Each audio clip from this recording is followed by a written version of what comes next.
Bonjour à toutes et à tous, bienvenue en ce vendredi dans votre édition régionale. L'actualité reste marquée aujourd'hui par les grèves d'hier avec quelques informations concernant la circulation. C'est le retour au calme aujourd'hui, de manière peut-être temporaire.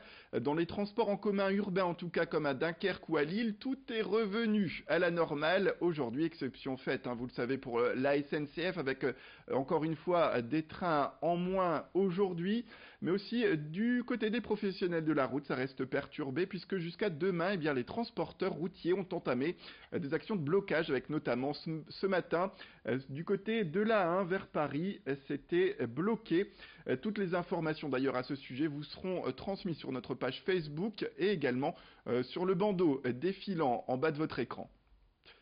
Et puis dans l'actualité également, on revient sur la politique avec les élections municipales qui se font de plus en plus sentir. Les candidats présentent progressivement leurs projets, leurs programmes, comme à Lille hier avec Thierry Pauchet qui organisait une conférence de presse pour évoquer plusieurs points de son programme à venir pour les municipales 2020 à Lille, que ce soit au niveau social, démocratie participative, commerce. Il s'est déclaré, on le rappelle, candidat en septembre et cet élu de centre droit continue de rencontrer la population pour affiner son programme. On l'écoute tout de suite. Il parlait d'abord de la sécurité à Lille avec sa vision de celle-ci pour 2020. C'est la préoccupation numéro 1 des Lillois. Quel que soit l'endroit où nous sommes allés dans la ville, c'est les retours que nous avons eus. Ça peut être des questions de sécurité graves, on parle beaucoup des trafics de drogue dans cette ville, dans certains quartiers, etc. C'est parfois des questions de tranquillité publique, toutes simples, toutes bêtes. Vous allez dans des quartiers dans lesquels les gens ne peuvent pas dormir la nuit. Nous, on souhaite agir dans tous ces domaines avec, pour leitmotiv, la tolérance zéro. Et pour ça, on se donnera un certain nombre d'outils, un adjoint déjà qui aura en charge toutes ces questions-là. On souhaite également mettre en place des outils qui peuvent nous permettre donc d'arriver à ces objectifs, notamment la vidéoprotection que l'on mettra, qu'on généralisera dans la ville, et ainsi que l'armement pour la police municipale.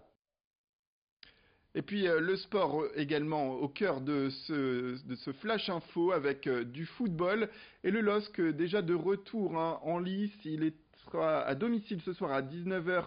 Ce sera face à Brest. Il a déjà entamé des matchs à Dijon, à Lyon, avec 2 victoires à la clé. Les Dogs enchaînent donc leur 3e match en moins d'une semaine, un rythme intense qui demande un peu de préparation et même un peu d'endurance, car l'entraîneur Christophe Galtier ne devrait faire pas beaucoup de changements ce soir par rapport à l'équipe qui a emporté mardi à Lyon 1-0. Le coach comptera donc notamment sur Reynaldo Sanchez, le Portugais auteur de 2 belles prestations dernièrement et qui semble avoir retrouvé son véritable niveau de jeu.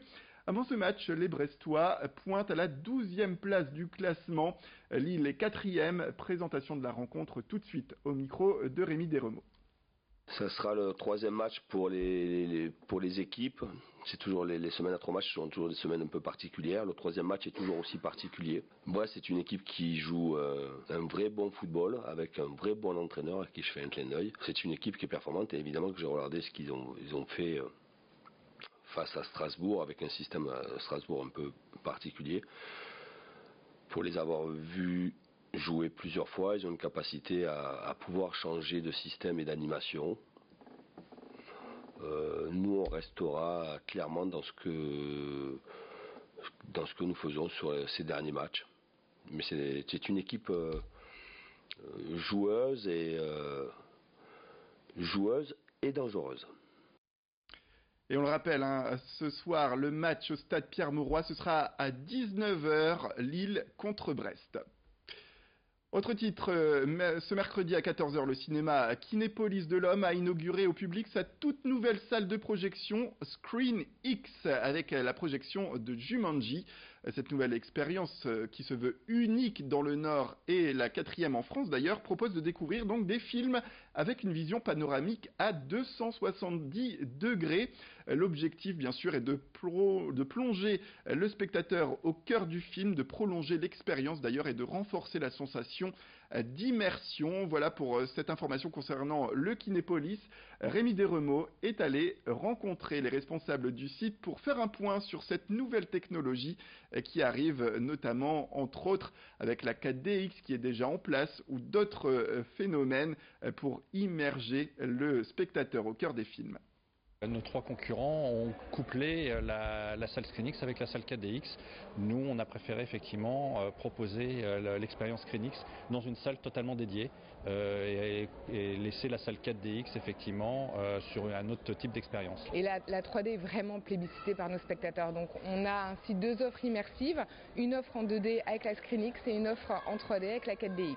On ne se laisse pas de limites, c'est notre rôle aussi justement d'aller découvrir en France mais à l'étranger aussi puisqu'il y a énormément de développement notamment en Asie. Donc on se laisse la possibilité de tout créer, de tout recréer, de tout développer. Donc oui, demain de nouvelles aventures nous attendent aussi. Et pour terminer, en cette veille de week-end, place à l'agenda sortie dans la région avec Estelle Dargent de la radio Métropolis. Et ce week-end, les Geek Days reviennent à l'île Grand Palais. Vous avez jusque dimanche pour en profiter. Des tas de stands seront au rendez-vous avec des univers autour du jeu vidéo, du jeu de rôle, des séries, de la science-fiction, manga également. Bref, plein de choses pour tous les goûts.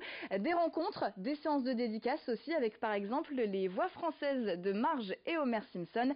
Des concours de cosplay également. Bref, un programme très varié ce week-end à l'île Grand Palais pour les Geek Days édition Winter. Lille devient officiellement ce week-end la capitale mondiale du design. Dans les semaines, dans les mois à venir, vous allez pouvoir voir de nouvelles expositions, des portes ouvertes aussi. Et ce week-end, les designers s'associent à la Nuit des Arts à Roubaix.